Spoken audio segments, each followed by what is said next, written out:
Kita Iya, iya. menggunakan moral kita, terus kemudian memberi plakat kepada yang namanya harimau itu binatang buas. Lah, sak buas-buasnya harimau dia itu makan kijang satu kenyang berhenti dia gitu. Lah manusia apa aja nggak dimakan? Harimau itu cuma kalau makan kijang ya kijang. Manusia ini semua dimakan, ya tumbuh-tumbuhan, ya hewan, ya jamur, ya bakteri dimakan semua. Berarti lebih buas Ya, ya dok harusnya ya. makanya.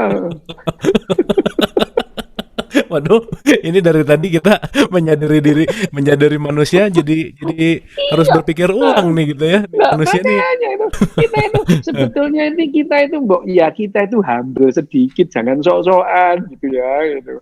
Hmm. Oh, misalkan hari bumi, save the earth. Loh, kamu yang mau kamu save itu loh apanya itu. Save the earth kayak gaya-gayanya itu bisa save the earth itu. Apanya tuh yang kamu mau save itu? Memang manusia juga gitu itu. Apalagi terus kemudian dia menjadi ini penguasa di atas langit dan bumi lah. Repot lagi ini ya. Padahal kita ini ya secara biologi manusia itu ya tidak ubahnya dengan spesies yang lain, kecoa misalnya. Sama itu satu spesies kehidupan gitu. Bahkan kalau dibandingkan kecoa kita ini belum apa-apanya loh. Ya. Oke. Belum. Di bagian apa dok? Kecoa itu 200 juta tahun masih bertahan ada. 200 juta tahun ya?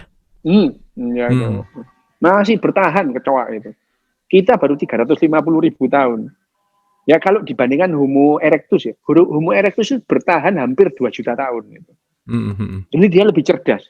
Nah kita itu belum tentu melewati 5.000 tahun ke depan, belum tentu bisa itu. Mungkin punah itu ya. Jadi kecerdasan itu dilihat, kecerdasan spesies itu dilihat dari berapa lama rentang waktu dalam kehidupan itu dia bertahan gitu. Itu kecerdasan spesies. Kecerdasan individu beda lagi. Bagaimana individu itu bisa bertahan hidup selama yang dimungkinkan gitu ya.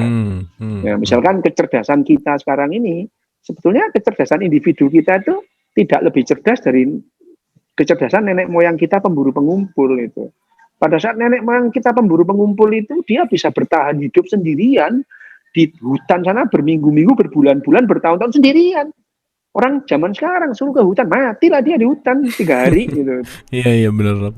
Karena kemajuan yang kita capai sekarang ini adalah karena kecerdasan kolektif. Kita saling tergantung gitu, saling tergantung.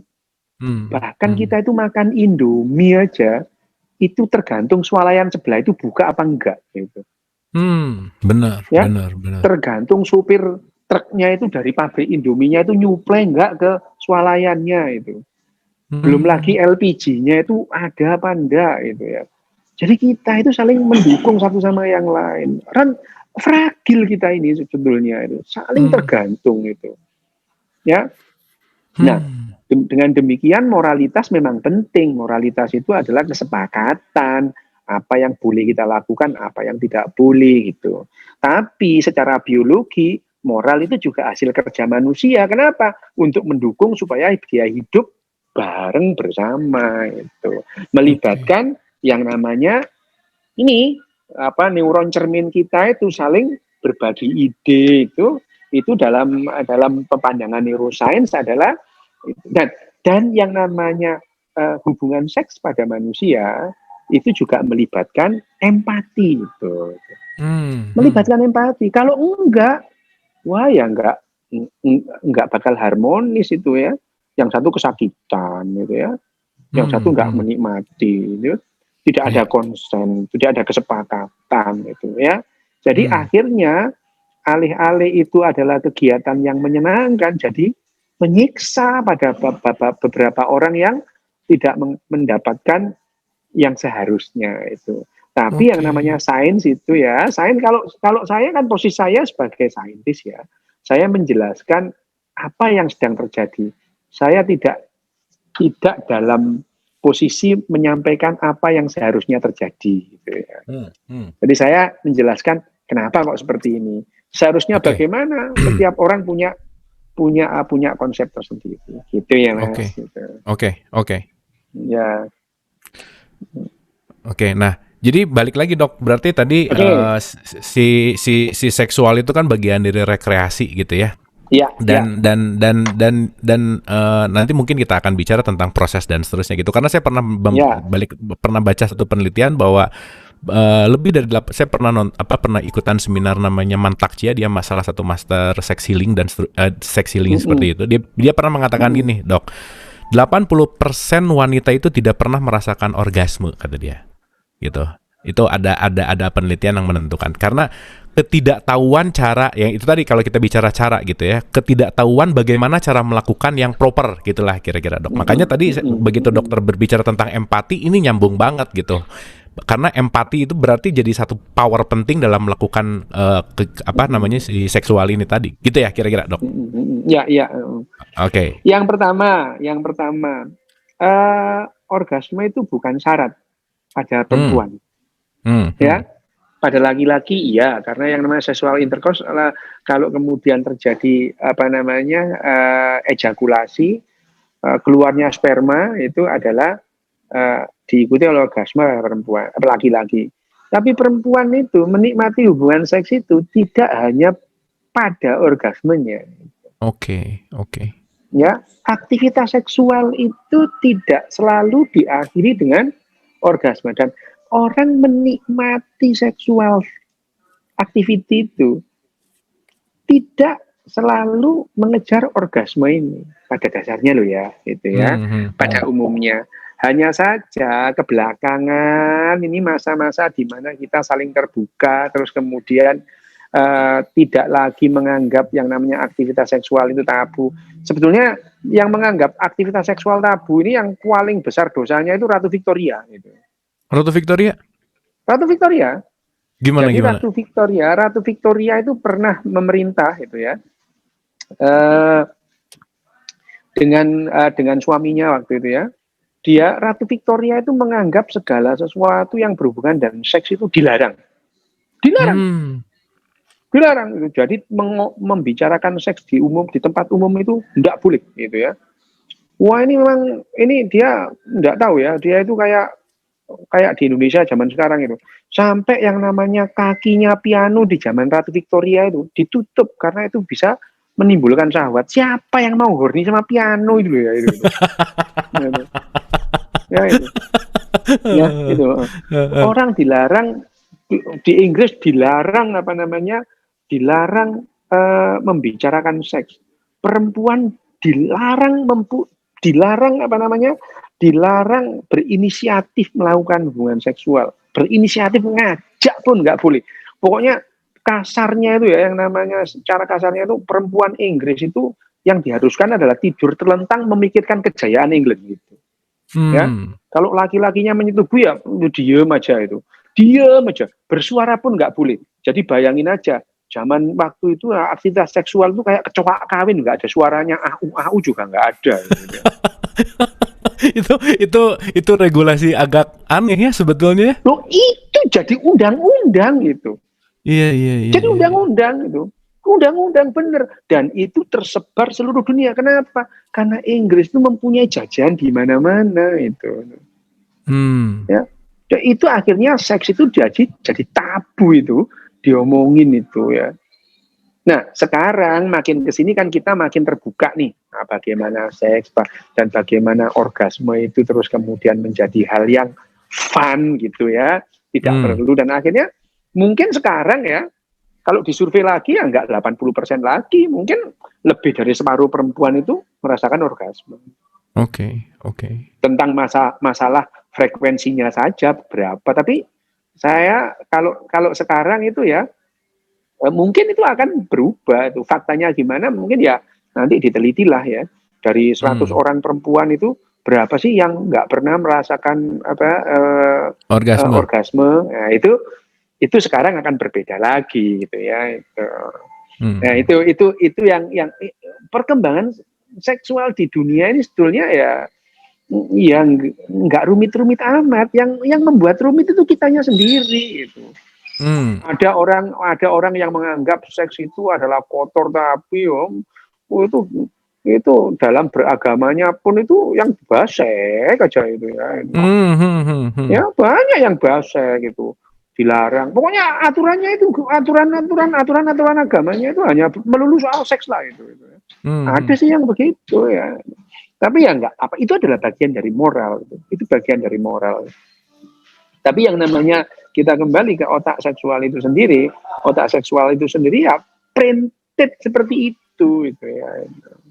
Oke. Gitu ya. Jadi ya pada saat kita sudah sekarang tabunya itu sudah berkurang gitu ya. Nah, sekarang orang bisa melihat. Sekarang orang itu ya, setiap orang itu betapa gampangnya melihat bagaimana cara hubungan seksual hanya dengan melihat ini gitu ya. Oh gitu ya. Oh gitu itu bisa menimbulkan enak ya. Dicoba sama dia itu. Kalau dulu mau tanya ke ibunya, lah ilok. Soalnya ibunya juga mungkin Pamali, kurang pengalaman, gitu. Dok. Pamali. Pamali itu ya. Tapi pamali itu mantra paling manjur, Dok. Wah, itu luar. Pamali gitu ya kan itu. Ada lupa pamali gitu. Nah terus anak belajar kemana gitu ya. Tapi sekarang nggak perlu belajar ke ibunya, belajar ke temannya. Gitu ya. Minta link ke temennya ya. Tapi by the way Dok, ini aku kemarin baru ngobrol sama beberapa pendidik gitu ya. Kenapa pelajaran seksual ini sangat tabu untuk dibahas di sekolah untuk ya maksudnya? Gimana? Dia. Itu dosanya Ratu Victoria itu loh. Gitu. Balik lagi ke situ. Bener itu. Itu kan yang namanya Inggris itu punya jajahan di seluruh dunia itu. Dan pada saat itu Ratu Victoria itu dia berkuasa itu. Itu dia betul-betul semua jajahan Inggris itu harus mengikuti yang namanya moral act-nya Ratu Victoria itu. Itu Victoria itu. Itu yang kemudian jadi ya negara-negara apa sih? Negara berbahasa Inggris itu misalkan Australia gitu ya, Inggris pun itu juga itu. Jadi mereka itu tabunya itu ya gara-gara Ratu Victoria sebetulnya itu. Ya, dan itu yang membuat kenapa omongan tentang seksual itu jadi tabu gitu ya itu. Yang boleh ngomong gitu cuma pimpinan agama itu. Kalau pimpinan agama ngomong begitu jadi boleh, aneh ya itu. Kalau orang lain nggak boleh itu. Sama dokter boleh, Dok. Nah, kalau dokter kan untuk kesehatan itu. Pimpinan agama itu di depan orang banyak loh. Gitu ya. Iya benar. Ya, pimpinan agama itu, elit agama itu kalau ngomong begitu, kok jadi boleh? Kenapa itu? Yang lain nggak boleh. Gitu. Jadi nggak tabu gitu ya? Iya itu, memang kok nggak adil sejak dalam pikiran ya gitu. Itu. Oke. By the way Dok, sepenting apa sih pengetahuan kita tentang si sexual brain sama activity sex dan turunannya Dok? Sepenting apa Dok? Ya sebetulnya nggak penting-penting amat sih gitu. Orang sudah bisa belajar sendiri. Gini sebetulnya itu nanti kan ya itu akan otomatis bisa. Cuman begini ya sekarang itu kan yang namanya aktivitas seksual itu sekarang adalah bagian dari aktivitas masyarakat itu. Jadi pengetahuan mengenai seks yang sehat itu bagaimana itu. Kalau sebagai dokter concernnya ya kita menjelaskan aktivitas seks yang sehat itu. Sehat itu. Jadi ya kalau misalkan di negara-negara yang sudah menganggap itu adalah aktivitas yang hanya perlu dipertimbangkan sehat tidaknya, itu ya misalkan misalnya ini ya di Australia itu ya, saya di Australia agak lama gitu. Di sana itu kalau anaknya itu pamit pergi misal camping gitu, ibunya teriak-teriak, jangan lupa bawa kondom gitu. Gitu ya. Iya. Concernnya adalah jangan sampai tertular penyakit itu atau jangan hamil gitu ya itu. Itu yang jadi masalah kan kalau misalkan anak sekolah ketularan penyakit apa hamil gitu. Jadi logisnya ya jangan lupa bawa kondom itu ya itu. Kalau ada di satu tempat itu nggak boleh loh, itu dosa loh. Tapi semua melakukan itu. yang satu terang-terangan, yang satu agak bias kali ya. Yang satu terang-terangan dan jarang mereka melakukan itu. Terus kalau misalkan anaknya bilang, aku nggak ngapa-ngapain kok, itu ya. Memang dia nggak ngapa-ngapain itu ya. Ya itu. Jangan lupa bawa kondom. Enggak, aku nggak ngapa-ngapain. Oke, kalau nggak apa-apa itu ya. Kalau ada di suatu tempat dosa loh, tapi ya dilakukan juga gitu. Kayaknya di kita kalau tetangga ada yang teriak anaknya lagi pergi, jangan lupa bawa kondom. Kayaknya itu sesuatu kali Dok. Itu dia itu. Aduh. Eh, eh, itu Oke. ya, itu jadi Oke, mungkin tadi Dok, activity di otak kita ketika kita kan otak tuh mengeluarkan hormon itu nanti berpengaruh kepada semua kinerja tubuh gitu. Karena ada banyak sekali artikel yang mengatakan ini sampai clickbait sih sebenarnya.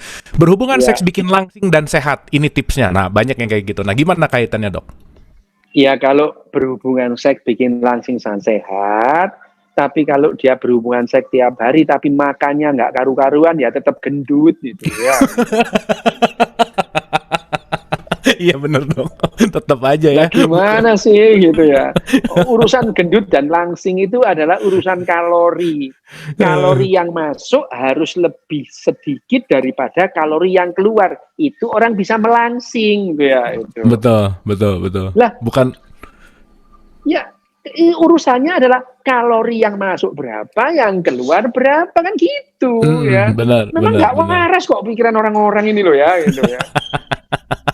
Ya itu pengennya makan, nggak pengennya makan terus tapi kepengin langsing lah kamu ini loh ya, yang pokok logikanya kalau kamu pengen kurus ya yang namanya inputnya harus lebih sedikit dari outputnya, lebih sedikit supaya apa? Kamu melangsing, yang namanya sel-sel lemak, jaringan lemakmu dipakai itu. Ya. Itu lah. Ya sekarang seks itu membuat langsing. Lah iya dengan catatan makannya juga sehat itu ya.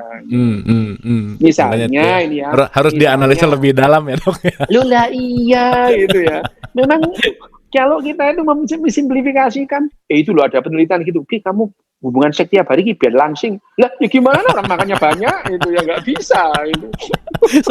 soalnya ini di artikelnya nih Dok ya, di artikelnya tuh ngomong gini, satu caranya katanya minum air hangat, tapi ada olahraga ringan sih, variasi gerakan. Nah ini sih kayaknya ya contoh-contohnya. Iya benar. Ya itu benar, dengan catatan ya makanannya itu sudah tidak berlebihan itu. Benar. Misalnya ini makan sehari 5.000 kalori. Lah ya gimana mau kurus? Yang namanya aktivitas seksual itu aktivitas yang hot gitu ya. Yang hot banget itu. Ada yang bisa sampai pernah diukur pernah sampai ada yang membuang sekitar 400 kalori. Hebat banget itu. 400 kalori ya. Itu kayak lari. By the way Dok, definisi hotnya tuh gimana Dok? Parameter hot tuh gimana? Ya itu mungkin ya 3 jam sampai goyang-goyang sampai kasurnya rusak mungkin loh ya. Oh itu definisi hot tuh itu. Oke. Berarti kalau datang ke rumah kasurnya belum hancur, belum hot ya Dok ya. Kasurnya rusak, ambruk semua gitu ya. Itu barangkali loh ya. Sampai yang namanya 400 kalori loh kayak lari berapa kilometer gitu. Iya benar. Ya itu. Nah, itu ya memang yang namanya aktivitas seksual itu memang membakar kalori. Iya, betul. Bahwa itu sehat, iya, tapi ya kesehatan yang lain tuh sehat itu variabelnya banyak, bukan hanya hubungan seks itu ya. Ya, jadi yang lain itu ya. Wah, dia itu misalkan ya, hubungan seks, wah saya sehat apa? Seks tiap hari, makanmu gimana? 5 piring sehari ya, udah nggak sehat gitu. Selesai. Terus Dok, ini lanjut nih ya, udah mau ke teknis nih masalahnya ya. Yang terbaik itu kalau berhubungan itu seberapa kali per seminggu kah atau gimana? Ada takarannya nggak menurut kesehatan ya? Menurut hal baik gitu, yang baik? Ya 1 hari sekali itu bagus, sehat. 1 hari sekali? Sehari sekali itu sehat itu. Oke. Ada penelitian sehari sekali itu sehat. Bahkan ada ya yang di beberapa negara yang merupakan hal yang begitu itu dianggap sebagai sesuatu yang ya sudah lumrah gitu ya. Itu 1 hari sekali itu sudah dianggap santai aja gitu ya. Sehat itu. 1 hari sekali itu sehat gitu. Dan itu oke untuk tubuh dengan kan seks itu juga kan energinya besar gitu ya. Untuk tubuh itu 1 kali sehari oke berarti ya. Orang kita makanan kita berlebih kok sekarang. Sebetulnya sekarang itu ya aktivitas seksual misalnya ya. Aktivitas seksual itu mengeluarkan energi lah, iya nggak apa-apa. Oh, tinggal makan aja kok energinya balik itu. Oke. Ya, hanya saja aktivitas seksual yang sehat, aktivitas seksual. Kalau kita ngomong soal sehat itu adalah aktivitas seksual yang misalkan dua-duanya happy dong, gitu ya. Itu. Ya itu. Misalnya gini, sini kamu, gitu. Aku pengen sehat, ayo lah ya itu yang sehat apa itu? Aku pengen sehat gitu. Ini jadi kode baru nih ya. Aku pengen sehat gitu. Lah ini perkosaan namanya ini ya. Iya. Ya itu namanya nggak sehat, untuk mentalnya itu nggak sehat itu. Orang sakit itu maksa-maksa orang ya itu. Iya. Ya mudah-mudahan ini jadi bekal juga buat para yang hadir di Zoom ini, kan rata-rata usianya 20-25 Dok, jadi perlu banget untuk pengetahuan ini. Oke.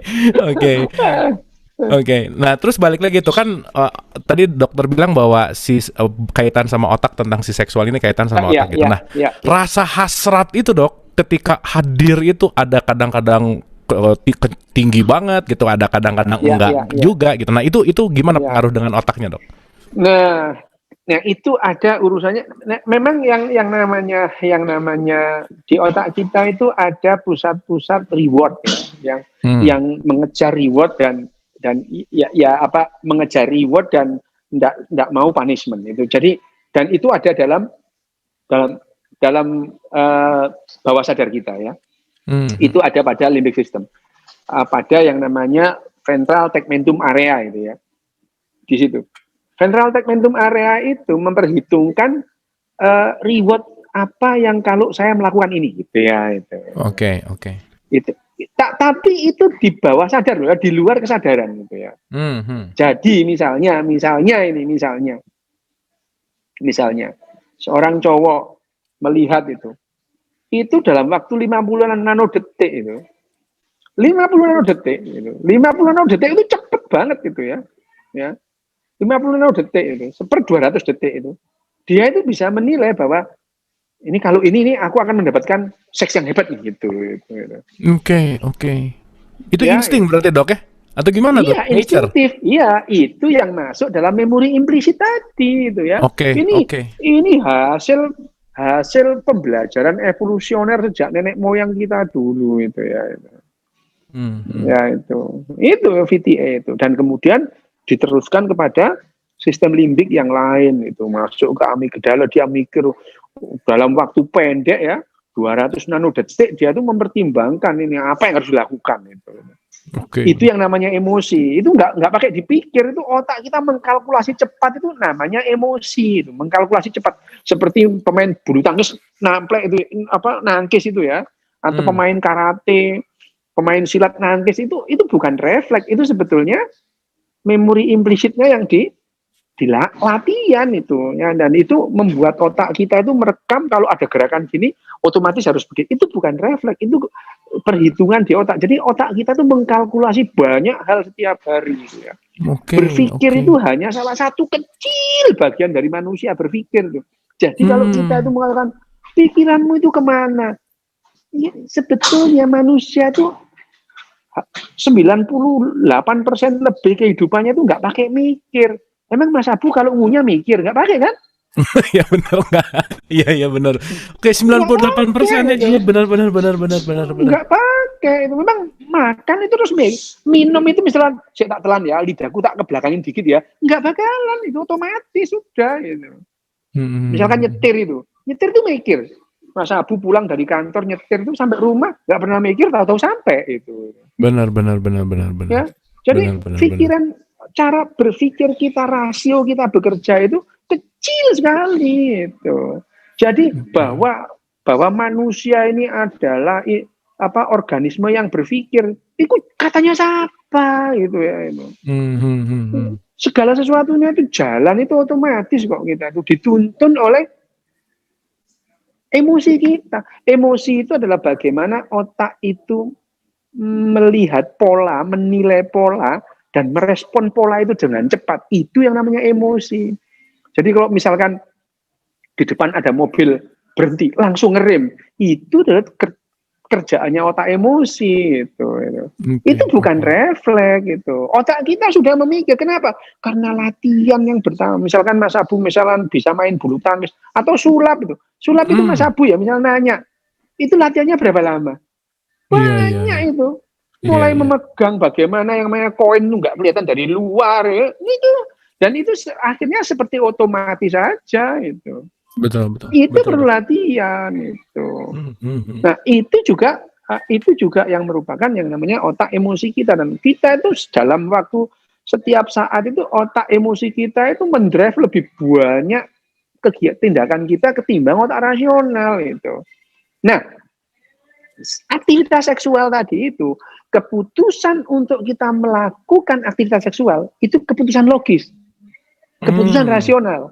Tapi begitu kita mulai pegang-pegang semua, itu emosi semua, sudah nggak pakai mikir. Wah, udahlah. Udah nggak ada ukuran gitu ya, berapa senti ini ke sana ke kanan, ya, lintangnya nggak pakai gitu. Ya oke, benar dok, benar. Gitu ya. Oke. Jadi sebetulnya otak kita itu lebih sederhana daripada yang kita duga gitu ya. Dulu kan rumit, memang rumit tapi sederhana. Kenapa? Karena otak itu disusun oleh bahan-bahan yang sederhana. Apa? Otak itu adalah jaringan, organ disusun oleh jaringan disusun oleh sel disusun oleh bahan-bahan alam. Ada natrium, ada kalsium, ada karbon, ada hidrogen, ada nitrogen ya itu.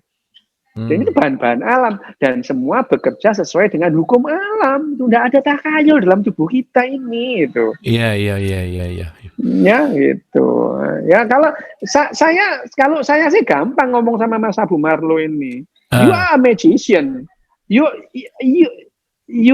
don't believe in magic. You don't believe in magic. Iya, benar.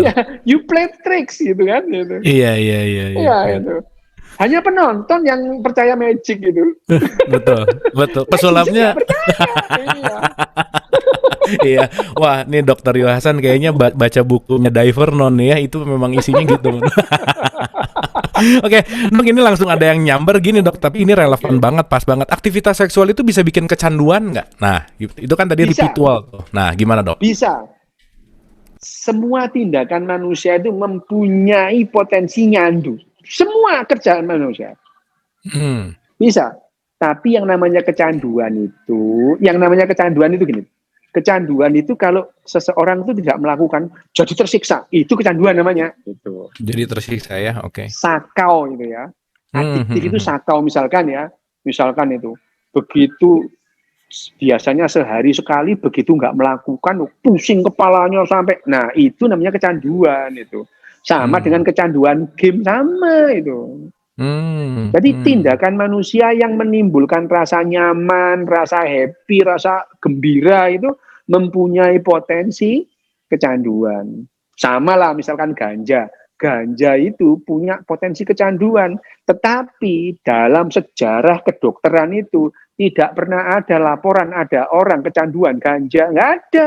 Nggak ada ya? Kalau rokok banyak ya Dok ya? Rokok banyak itu.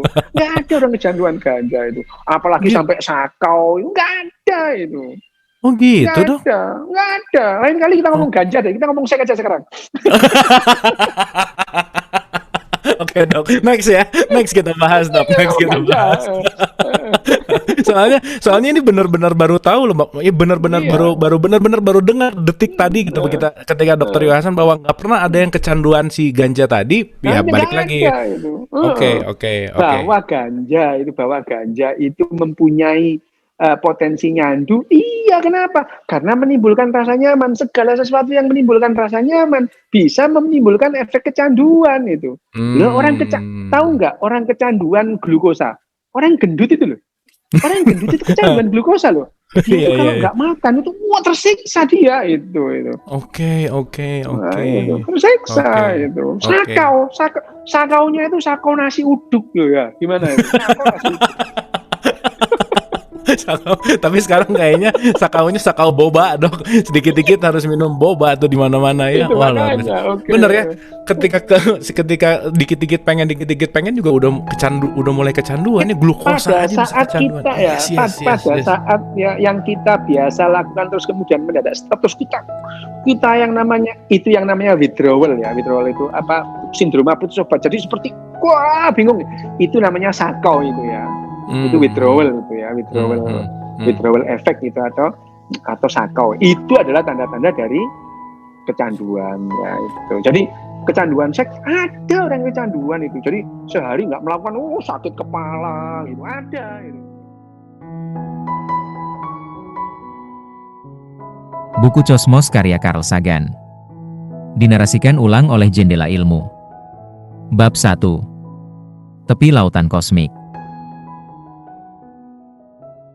Cosmos adalah semua yang ada atau akan ada. Perenungan kita yang paling lemah tentang kosmos menggerakkan kita. Ada kesemutan di tulang punggung, suara yang tertahan, sensasi samar, seolah-olah ingatan yang jauh, tentang jatuh dari ketinggian.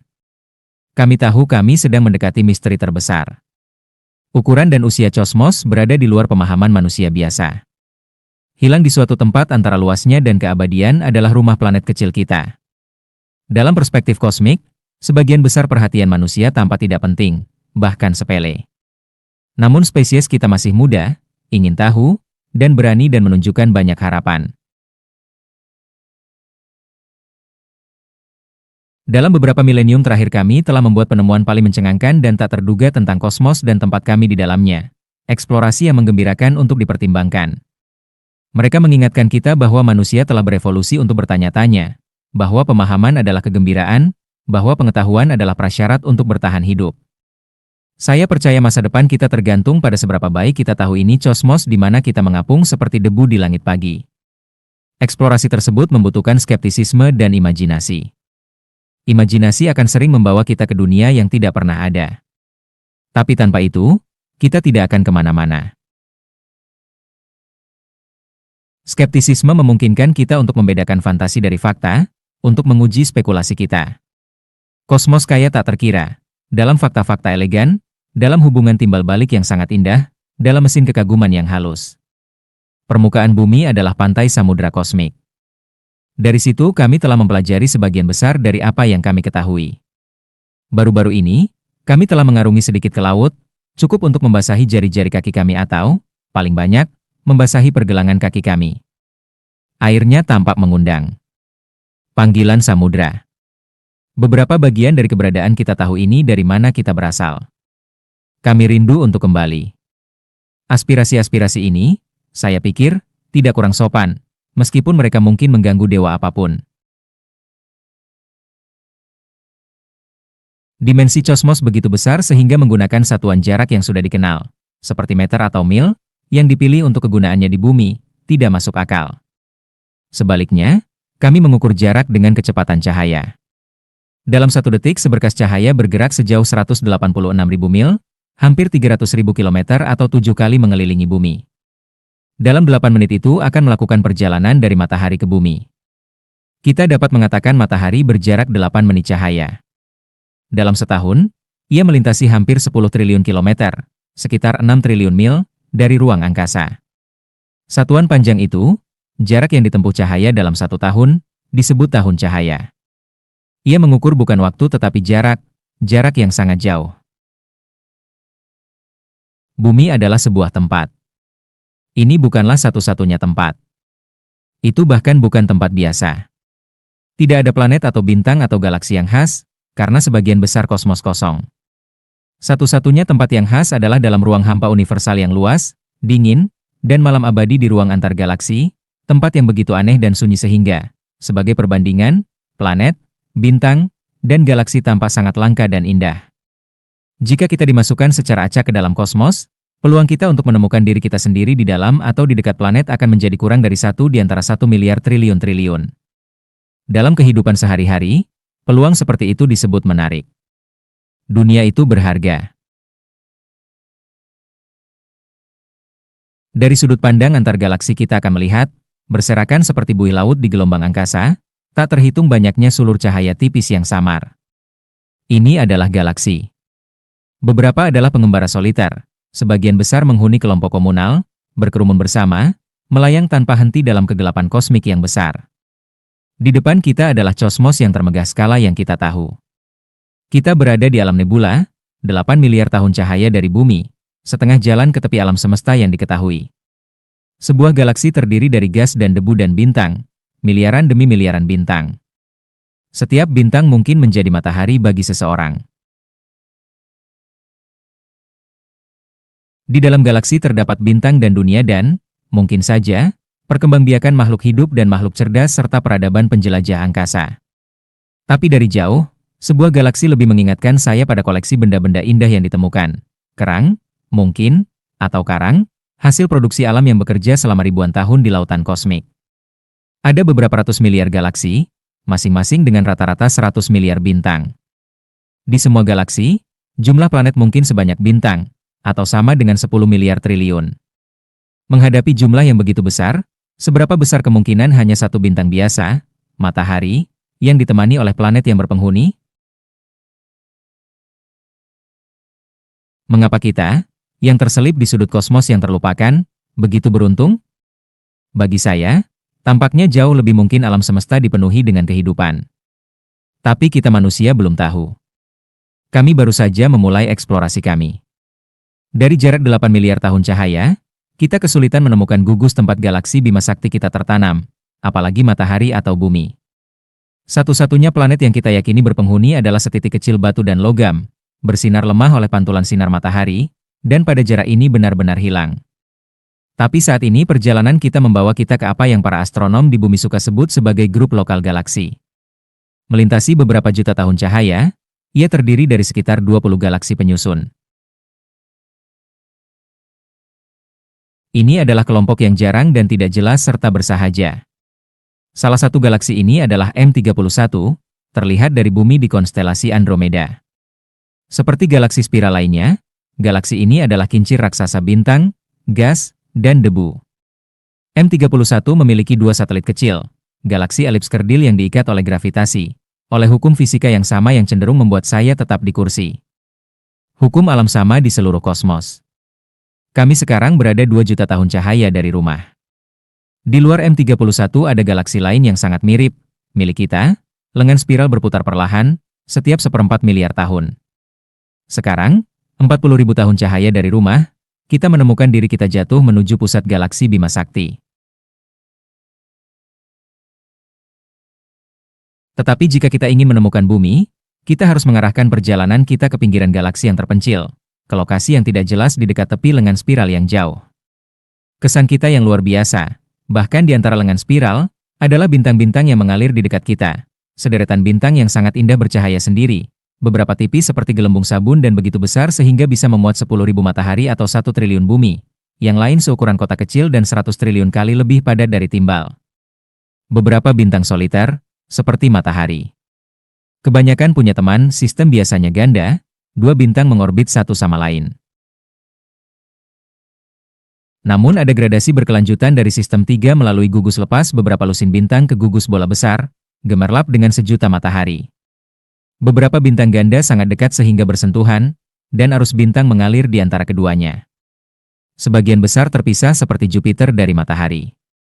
Beberapa bintang, supernova, secerah seluruh galaksi yang ada di dalamnya.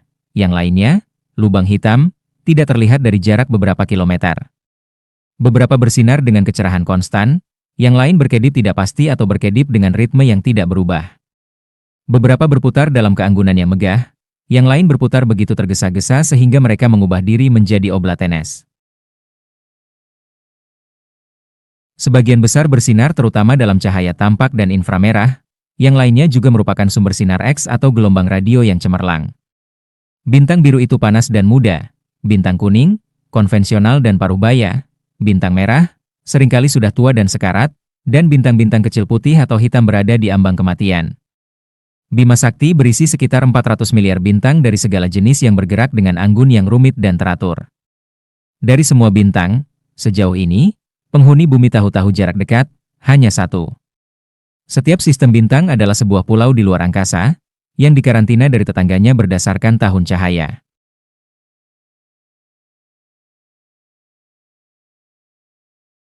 Saya dapat membayangkan makhluk-makhluk berevolusi menjadi secercah pengetahuan di dunia yang tak terhitung banyaknya. Masing-masing dari mereka mengasumsikan pada awalnya planet kecil mereka dan hanya sedikit matahari saja. Kami tumbuh dalam isolasi. Hanya perlahan kita mengajari diri kita sendiri kosmos. Beberapa bintang mungkin dikelilingi oleh jutaan planet kecil tak bernyawa dan berbatu. Sistem planet membeku pada tahap awal evolusi mereka. Mungkin banyak bintang memiliki sistem planet yang mirip dengan kita. Di pinggiran, planet-planet bercincin gas besar dan bulan-bulan es, dan lebih dekat ke pusat, dunia kecil, hangat, biru putih, tertutup awan. Pada beberapa orang, kehidupan cerdas mungkin telah berevolusi, mengerjakan ulang permukaan planet dalam beberapa perusahaan teknik besar. Ini adalah saudara dan saudari kita di kosmos. Apakah mereka sangat berbeda dengan kita? Apa bentuknya? Biokimia, neurobiologi, sejarah, politik, sains, teknologi, seni, musik, agama, filsafat? Mungkin suatu hari kita akan mengenal mereka. Kami sekarang telah mencapai halaman belakang kami sendiri, 1 tahun cahaya dari bumi. Di sekitar matahari kita adalah segerombol bola salju raksasa yang terdiri dari es dan batu dan molekul organik, inti komet. Sesekali bintang yang lewat memberikan tarikan gravitasi kecil, dan salah satunya dengan patuh menuju tata surya bagian dalam. Di sana matahari memanaskannya, es menguap, dan ekor komet yang indah berkembang. Kami mendekati planet-planet sistem kami, dunia besar, tawanan matahari, yang secara gravitasi dibatasi mengikuti hampir melingkar orbit, dipanaskan terutama oleh sinar matahari. Pluto, yang tertutup es metana dan ditemani oleh bulan raksasa soliternya, Charon, diterangi oleh matahari di kejauhan, yang tampak tidak lebih dari titik cahaya terang di langit yang gelap gulita. Dunia gas raksasa, Neptunus, Uranus, Saturnus, permata tata surya, dan Jupiter semuanya memiliki rombongan bulan-bulan es. Bagian dalam wilayah planet-planet gas dan gunung es yang mengorbit adalah provinsi berbatu yang hangat di tata surya bagian dalam.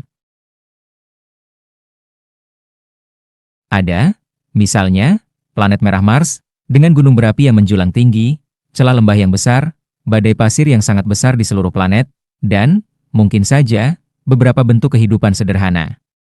Semua planet mengorbit matahari, bintang terdekat, neraka gas hidrogen dan helium yang terlibat dalam reaksi termonuklir, membanjiri tata surya dengan cahaya. Akhirnya, di akhir dari semua pengembaraan kita kembali ke dunia kita yang kecil, rapuh, biru putih, tersesat dalam samudera kosmik yang sangat luas di luar imajinasi kita yang paling berani. Ini adalah dunia di antara banyak sekali lainnya. Itu mungkin hanya penting bagi kami. Bumi adalah rumah kita, orang tua kita. Jenis kehidupan kita muncul dan berkembang di sini. Spesies manusia semakin dewasa di sini. Di dunia inilah kami mengembangkan hasrat kami untuk menjelajahi kosmos, dan disinilah kami, dalam kesakitan dan tanpa jaminan, mengerjakan takdir kami. Selamat datang di planet bumi, tempat langit nitrogen biru, lautan air cair, hutan sejuk, dan padang rumput lembut, dunia yang beria positif dengan kehidupan. Dalam perspektif kosmik, hal ini, seperti yang telah saya katakan, sangat indah dan langka, tetapi itu juga, untuk saat ini, unik. Dalam semua perjalanan kita melalui ruang dan waktu, sejauh ini, satu-satunya dunia yang kita tahu dengan pasti bahwa materi kosmos telah hidup dan sadar.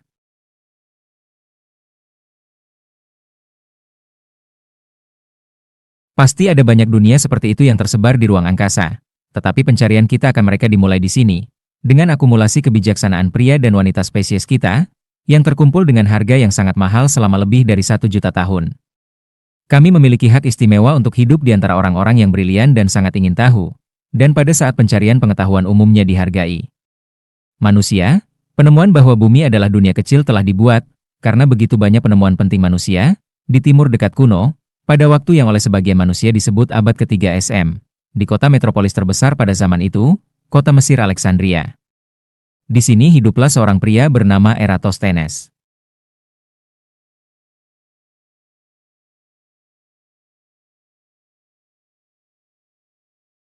Salah satu orang sezamannya yang iri memanggilnya Beta, huruf kedua dari alfabet Yunani, karena, katanya, Eratosthenes adalah yang terbaik kedua di dunia dalam segala hal. Tetapi tampak jelas bahwa di hampir semua hal Eratosthenes adalah Alpha. Dia adalah seorang astronom, sejarawan, ahli geografi, filsuf, penyair, kritikus teater, dan ahli matematika. Judul buku yang dia tulis berkisar dari astronomi hingga On Freedom from Pain. Dia juga direktur perpustakaan besar Alexandria, di mana suatu hari dia membaca di sebuah buku papirus yang dipos terdepan perbatasan selatan Chene, dekat katarak pertama Sungai Nil, pada siang hari pada tanggal 21 Juni tongkat vertikal tidak menimbulkan bayangan. Pada titik balik matahari musim panas, hari terpanjang dalam setahun, saat jam beranjak menuju tengah hari, bayangan tiang candi semakin pendek. Pada siang hari, mereka pergi. Pantulan matahari kemudian bisa dilihat di air di dasar sumur yang dalam. Matahari berada tepat di atas kepala. Itu adalah pengamatan yang mungkin mudah diabaikan oleh orang lain. Tongkat, bayangan, pantulan dalam sumur, posisi matahari, apa pentingnya hal-hal sederhana sehari-hari? Tapi Eratosthenes adalah seorang ilmuwan, dan renungannya tentang tempat-tempat umum ini mengubah dunia. Dengan cara tertentu, mereka menciptakan dunia.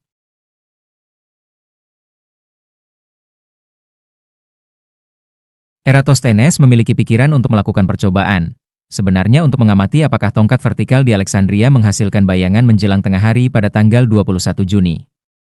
Dan, dia menemukan, tongkat melakukannya.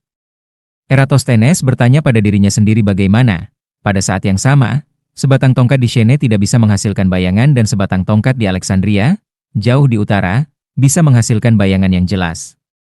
Pertimbangkan peta Mesir kuno dengan dua tongkat vertikal dengan panjang yang sama, satu menempel di Alexandria, yang lainnya di Chene.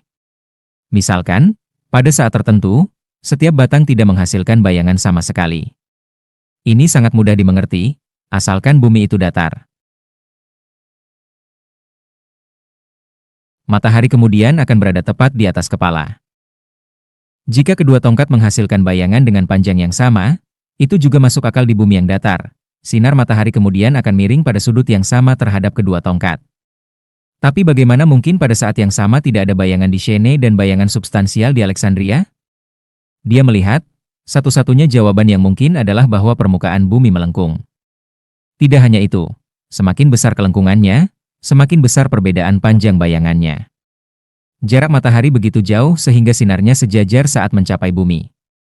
Tongkat yang ditempatkan pada sudut yang berbeda terhadap sinar matahari menghasilkan bayangan dengan panjang yang berbeda.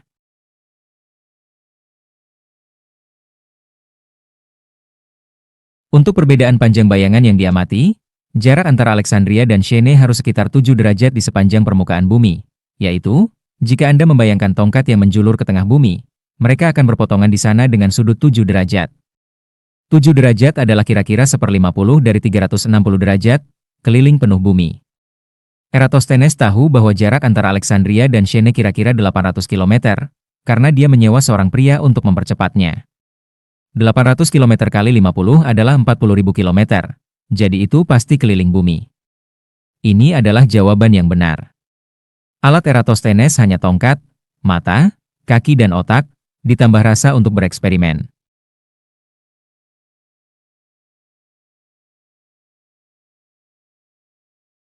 Bersama mereka ia menyimpulkan keliling bumi dengan kesalahan hanya beberapa persen, pencapaian luar biasa selama 2200 tahun yang lalu.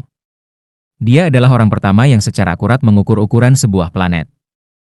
Dunia Mediterania pada waktu itu terkenal dengan pelayaran. Alexandria adalah pelabuhan terbesar di planet ini. Setelah Anda mengetahui bahwa bumi adalah bola dengan diameter sedang, tidakkah Anda akan tergoda untuk melakukan perjalanan eksplorasi, mencari tanah yang belum ditemukan, bahkan mungkin mencoba berlayar mengelilingi planet?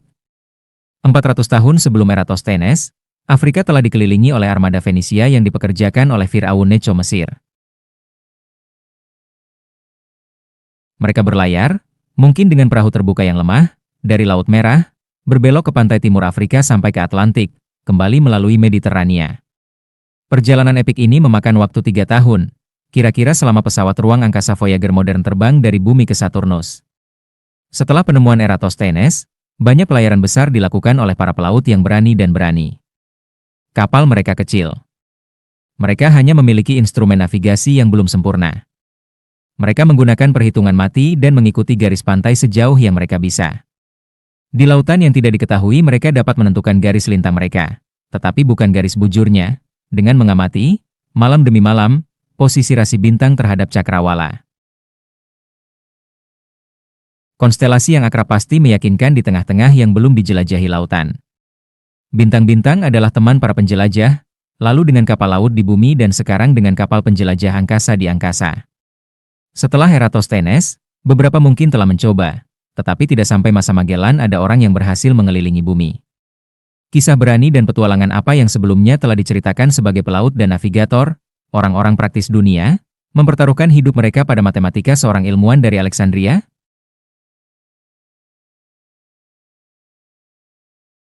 Di zaman Eratosthenes, bola-bola bumi dibangun dengan menggambarkan bumi dilihat dari luar angkasa.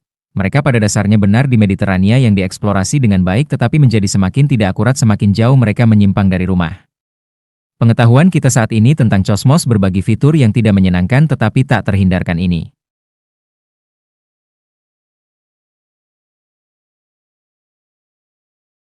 Pada abad pertama, ahli geografi Alexandria Strabo menulis, mereka yang telah kembali dari upaya untuk mengelilingi bumi tidak mengatakan bahwa mereka telah dicegah oleh benua yang berlawanan, karena laut tetap terbuka sempurna, melainkan karena kurangnya resolusi dan kelangkaan persediaan.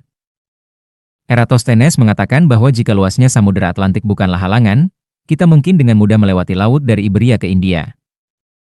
Sangat mungkin bahwa di zona beriklim sedang mungkin ada satu atau dua bumi yang dapat dihuni. Memang, jika ini bagian lain dunia, dihuni, tidak dihuni oleh manusia seperti yang ada di bagian kita, dan kita harus menganggapnya sebagai dunia lain yang dihuni. Manusia mulai menjelajah, dalam hampir semua hal yang penting, ke dunia lain. Penjelajahan bumi selanjutnya adalah upaya mendunia, termasuk pelayaran dari serta ke Cina dan Polinesia. Puncaknya, tentu saja, penemuan Amerika oleh Christopher Columbus dan perjalanan beberapa abad berikutnya, yang melengkapi penjelajahan geografis bumi. Pelayaran pertama Columbus terhubung dengan cara yang paling mudah dengan perhitungan Eratosthenes.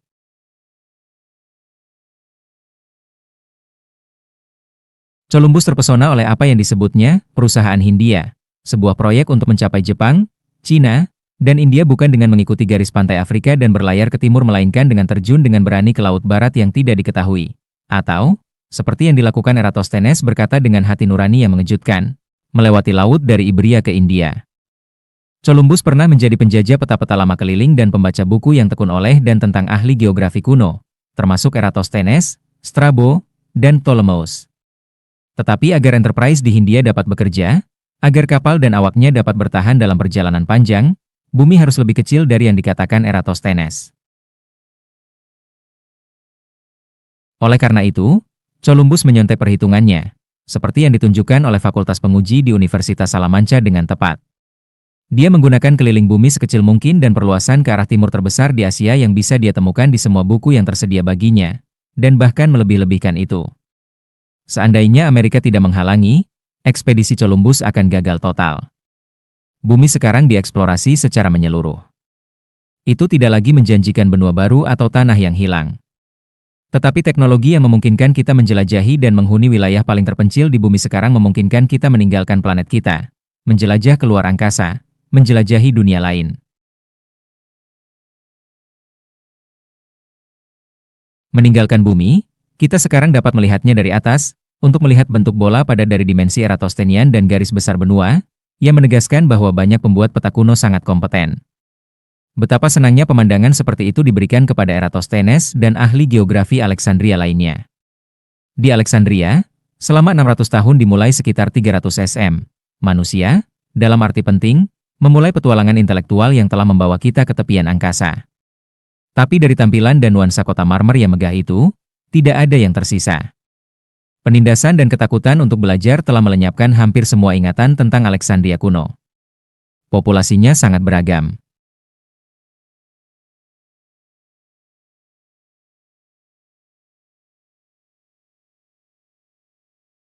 Tentara Makedonia dan kemudian Romawi, pendeta Mesir, bangsawan Yunani, pelaut Fenisia, pedagang Yahudi, pengunjung dari India dan Afrika Sub-Sahara, semua orang, kecuali populasi Buddha yang besar, hidup bersama dalam harmoni dan saling menghormati selama sebagian besar periode kebesaran Alexandria.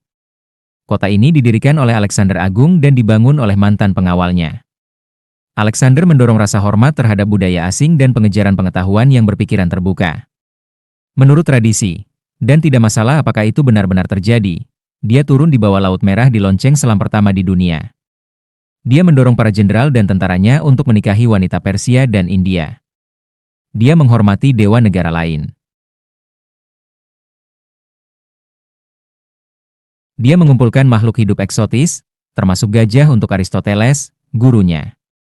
Kotanya dibangun dalam skala yang mewah, untuk menjadi pusat perdagangan, budaya, dan pembelajaran dunia.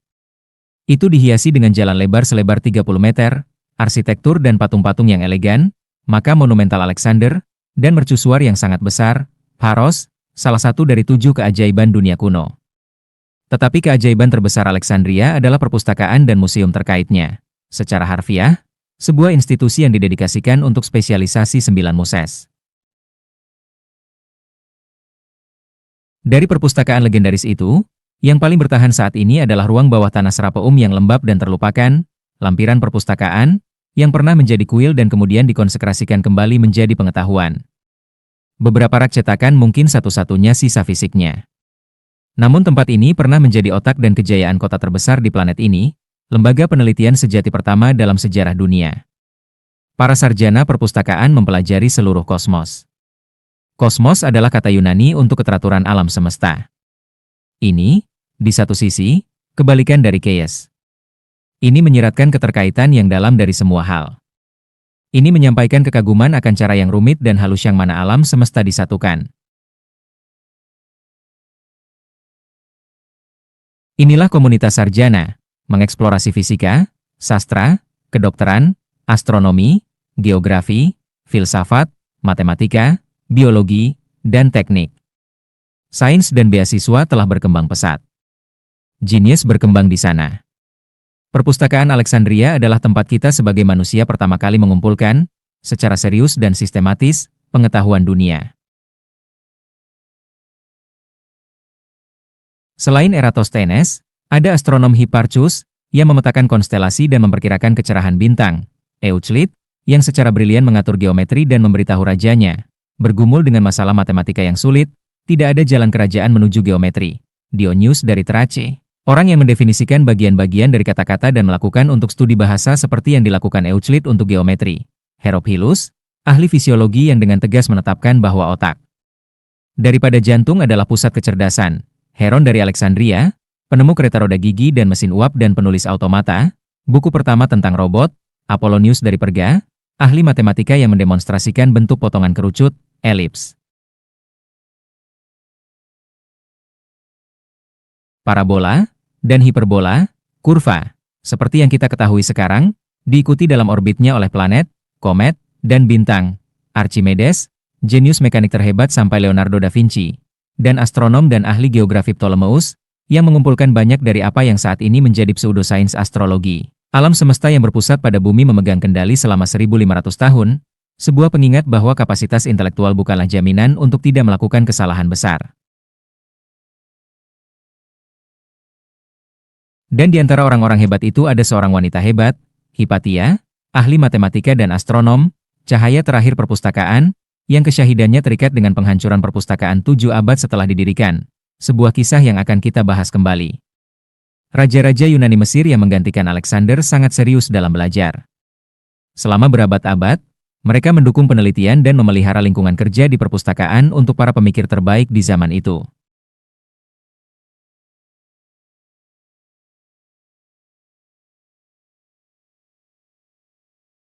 Itu berisi 10 ruang penelitian besar, masing-masing dikhususkan untuk subjek terpisah, air mancur dan pilar, kebun raya, sebuah kebun binatang, ruang bedah, sebuah observatorium, dan aula makan besar tempat, di waktu senggang, dilakukan diskusi kritis tentang gagasan. Jantung perpustakaan adalah koleksi bukunya. Penyelenggara menyisir semua budaya dan bahasa di dunia. Mereka mengirim agen ke luar negeri untuk membeli perpustakaan. Kapal-kapal komersial yang berlabuh di Alexandria digeledah oleh polisi. Bukan barang selundupan, tapi buku. Gulungan itu dipinjam, disalin, dan kemudian dikembalikan kepada pemiliknya. Jumlah yang akurat sulit untuk diperkirakan, tetapi tampaknya kemungkinan bahwa perpustakaan berisi 500 000 jilid, masing-masing sebuah gulungan papirus tulisan tangan. Apa yang terjadi dengan semua buku itu? Peradaban klasik yang menciptakan mereka hancur, dan perpustakaan itu sendiri sengaja dihancurkan. Hanya sebagian kecil dari karyanya yang bertahan, bersama dengan beberapa fragmen yang tersebar dan menyedihkan. Dan betapa menggiurkan potongan-potongan itu. Kita tahu, misalnya, bahwa di perpustakaan ada sebuah buku oleh astronom Aristarchus dari Samos, yang berpendapat bahwa bumi adalah salah satu planet, yang seperti mereka mengorbit matahari, dan bintang-bintang sangat jauh. Masing-masing kesimpulan ini sepenuhnya benar, tetapi kami harus menunggu hampir 2000 tahun untuk menemukan kembali kesimpulan tersebut. Kami telah jauh melampaui ilmu yang dikenal di dunia kuno. Tapi ada celah yang tidak bisa diperbaiki dalam pengetahuan sejarah kita. Bayangkan misteri masa lalu kita yang bisa dipecahkan dengan kartu peminjam ke perpustakaan Alexandria. Kita tahu tentang 3 volume sejarah dunia, yang sekarang hilang, oleh seorang pendeta Babilonia bernama Brosus. Jilid pertama membahas interval dari penciptaan sampai air bah, suatu periode yang dia ambil menjadi 432.000 tahun atau sekitar 100 kali lebih lama dari kronologi perjanjian lama. Entah apa isinya. Orang dahulu tahu bahwa dunia ini sangat tua. Mereka berusaha untuk melihat ke masa lalu yang jauh. Kita sekarang tahu bahwa kosmos jauh lebih tua dari yang pernah mereka bayangkan. Kita telah memeriksa alam semesta di luar angkasa dan melihat bahwa kita hidup di atas debu yang mengelilingi bintang yang membosankan di sudut terjauh dari galaksi yang tidak dikenal. Dan jika kita adalah setitik dalam luasnya ruang, kita juga menempati sekejap dalam bentangan zaman. Sekarang kita tahu bahwa alam semesta kita, atau setidaknya inkarnasinya yang paling baru, berusia sekitar 15 atau 20 miliar tahun. Ini adalah waktu sejak peristiwa ledakan luar biasa yang disebut Big Bang.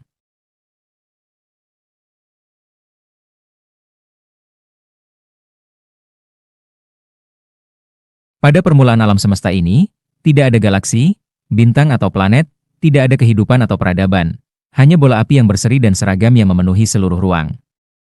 Peralihan dari kekacauan Big Bang ke kosmos yang mulai kita ketahui adalah transformasi materi dan energi yang paling mengagumkan yang pernah kita lihat sekilas. Dan sampai kita menemukan makhluk yang lebih cerdas di tempat lain, kita sendiri adalah yang paling spektakuler dari semua transformasi, keturunan jauh dari Big Bang, yang berdedikasi untuk memahami dan selanjutnya mengubah kosmos tempat kita berasal.